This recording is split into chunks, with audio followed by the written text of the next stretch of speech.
YouTube channel growth tips 2020. It's 2020. Times have changed. We've even been locked down. Who would have thought they'd ever seen that before? So how do we grow our YouTube channel? Has that changed too? Oh yeah, it has. In this video I'll show you how it's changed, what you can do about it, and I'm even going to share with you what I've been doing since this lockdown and how it's affected me and my business. And we're starting right now. Hey, I'm JR Fisher. Welcome to my channel. Don't forget to subscribe. Big subscribe button down there, and there's a bell. Ring the bell, turn on all notifications so that you're notified every time I do a video or go live. You'll be part of the VIP family, the Fisher family, the VIP group that finds out about this stuff before anybody else. That's kind of cool, right? I've also put together a course that can help you make a ton of money online. It's a $97 course. However, you can get it for free for a limited time down there in the description. Just click the link and learn. No credit card required. Now, I've been selling online since 2009 and sold millions of dollars of both digital and physical products, and I've learned a few things along the way, and on this channel I just share it with you so that you can get good results too. So today we're talking about YouTube, and we're talking about how you can grow your channel and what you need to do.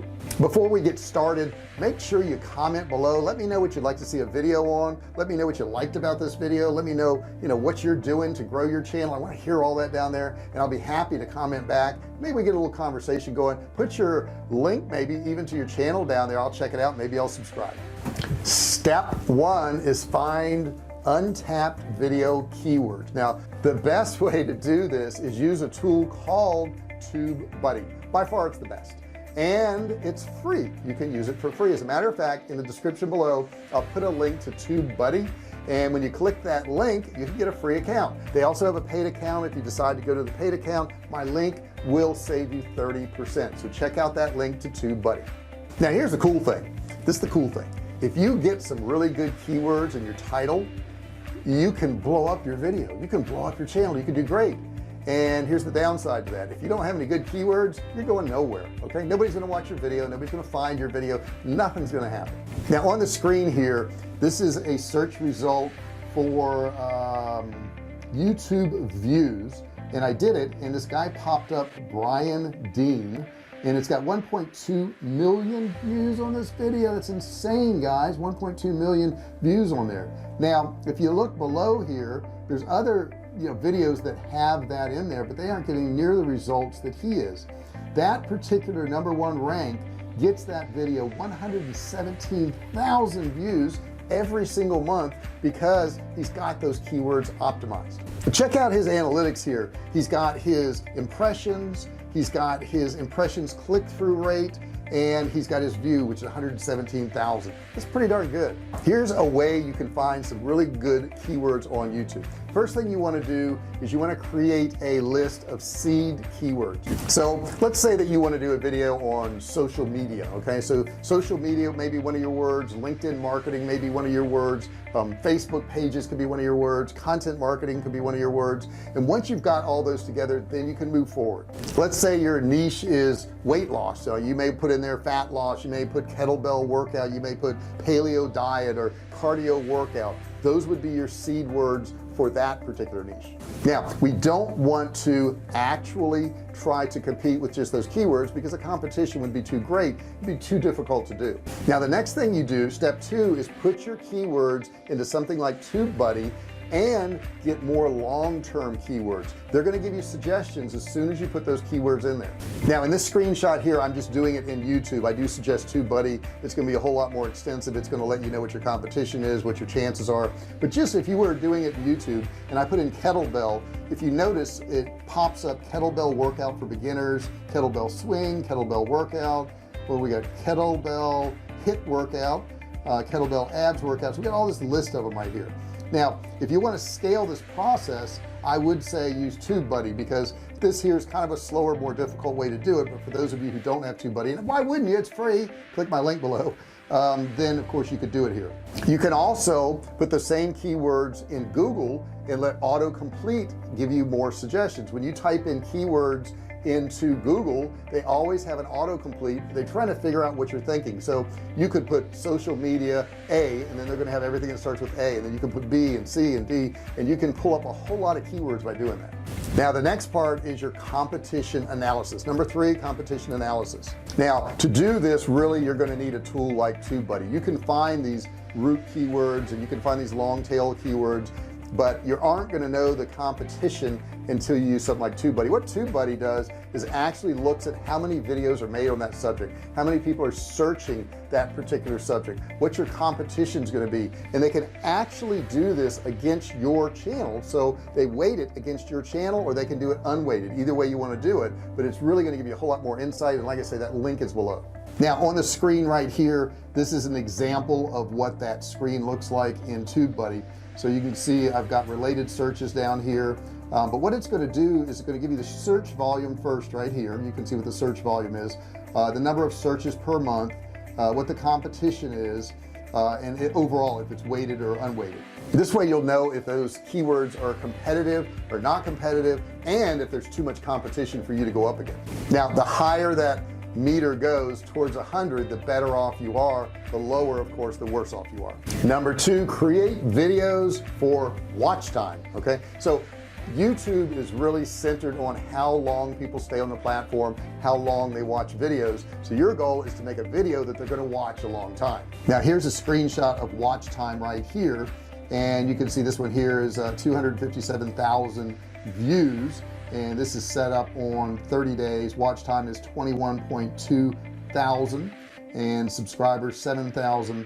As you would probably expect, YouTube loves videos that has a lot of watch time. So if you can do videos that has a lot of watch time, that's the kind of videos you should be making. Now the question begs itself, how do you create a video that has a lot of watch time? Well, number 1, you got to publish long videos.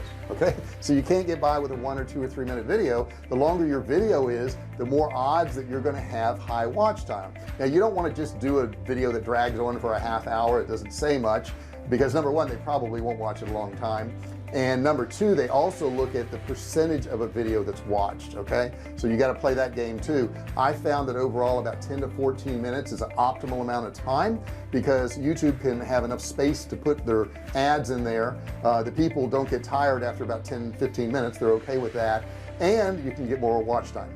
I know when I first started, I only published short videos, and I never could get much watch time. And you know, you'd think mathematically I would have figured that out, but I didn't. I thought, you know, little short videos, that way people would watch all the video, and that would be fine. But let's say I did a 3-minute video and they watched all of it, that's 3 minutes. But if I do a 10-minute video and they watch half of it, that's 5 minutes. So it would only make sense to do longer videos. The next thing I've really incorporated recently is cut the fluff from your intros. I used to have long intros in the beginning of my videos, and people don't want an intro. They don't care about an intro. They don't care how professional or fancy you are in the beginning. They want to get that information that they clicked on, that they expected to receive. So we get into the information right away now. And of course, when you're making your videos, make compelling content. Make sure the content is something that's really going to be helpful, it's really going to be useful. And you got to ask yourself, once they leave this video, what have they received? What have they gotten out of it? And if you can't answer that they've received something of value, whether it's entertainment, whether it's education, then of course that's not going to be a good video. You have to be able to provide something. And number 3, incorporate pattern interrupts. Pattern interrupts are something different. It could be you zooming in and out on a person. It could be you showing some b-roll on the screen. It could be you showing a graph or a chart like I've been doing in here. Any of those things are attention interrupts, and they keep people interested. Number 4 is script your video. And some people like to script every single word. I know people who do that. They script every single word. I don't do that. I use bullet points so that I remember what I want to talk about.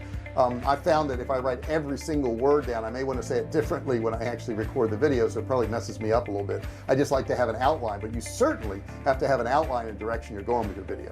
Step 3 is optimize your video. Super important that you can do this, guys. You have to optimize the title, you have to optimize the tags in it, you have to optimize the description in it, you have to optimize what you're saying. If what you say in the beginning of that video does not match that title, you're in trouble. Now I will tell you this, and this is fairly new, YouTube titles aren't as important as they used to be. It used to be a really long YouTube title that is keyword rich, did really well, but over time that has changed. So you can see here in this chart here, this exact match title, YouTube rankings, it's dropped down quite a bit. than what it used to be. That having been said, having the right keywords in your title is so very, very important. You want to do that, but you just don't want to overdo it. You also want to make sure you're writing titles that are going to maximize your CTR or your click-through rate. So you want to have something in the title that's going to make them want to click. In this particular screenshot I'm showing you now, it's how to sell your car 10 super easy steps. Okay, people love steps, they love guides, they love to know it's a number. Don't put 42 easy steps, okay, because nobody wants to read that. They like 7 or 8 or 9 or 10 or even but I would stay below that benchmark. And also don't do clickbaity things like the one I'm showing you on screen here now. How to sell your car in less than 60 minutes. I mean, come on, okay, somebody may click on that, but I promise you can't deliver on it. When it comes to the description, make sure that you write keyword rich, SEO friendly descriptions. Make sure those descriptions actually align with the video and the subject matter that you're talking about. Number 4, also don't forget to optimize your video tags. TubeBuddy will help you do this. TubeBuddy will give you the suggestions for all these tags so you don't have to figure it out. So I would recommend, if you don't have TubeBuddy, go below, hit that link. You can get TubeBuddy for free. There's also a paid version. If you decide to get the paid version, that link will take 30% off your bill, which is pretty cool, so check that out below. And number 4, use thumbnails that stand out. Nowadays I am going to a more basic type thumbnail because everybody's gotten so elaborate. There's so much colors, there's so many faces on all of them, they all look the same. And what you really have to do with the thumbnail is you have to stand out. The only way to stand out is not look like everybody else. And I will tell you, if you don't have thumbnails, you gotta have thumbnails, gotta have them. 90% of the best performing videos on YouTube have thumbnails. Okay, you just got to have them. Don't put up a video without a thumbnail. Number 5, create and optimize playlist. Playlist is a group of videos that you're going to have on your channel that are all related. So it may be, you know, SEO videos for me. It may be ways to do e-commerce cheaper in another playlist. It may be, you know, how to build web pages in another playlist. They know that if they go to those playlists, those videos will be related to that particular title. Plus it gives you added advantage of another URL for Google search. And what I mean by that is when you upload the video, you're going to have a URL where that video is. When you put it in a playlist, you're going to have another URL where that video is. So you actually end up with 2 URLs, which is really going to help you in search. And check your search types and where your traffic's coming from. Now this is a screenshot of mine right here. YouTube search 56.4%. So obviously I'm getting most of my traffic from people actually searching and finding my videos. External is 10.5%, suggested is 10.5%, and then it drops down from there. So if you notice, it's not from, the majority of my views is not from subscribers, it's actually from YouTube search. Okay guys, that should give you a really good outline. If you do those things, you're going to get more traffic, you're going to get more views, you're going to get more people joining and subscribing to your channel. I really appreciate you listening to this. Don't forget, got a $97 course down there. It's absolutely free for a limited time. Go click on it, you can make some more money. Check out this video right here too. If you really want to make some money online, you got to watch this next. It's really important, and I think it's going to really send you in the right direction. Thank you so much for listening. Put your comments below, questions, anything you want to ask me, stick it in that comment section below. Don't forget to give me a thumbs up or a thumbs down, subscribe to the channel, turn on your bell notifications. I think that's everything. Thanks for watching the video. I'll see you in the next one.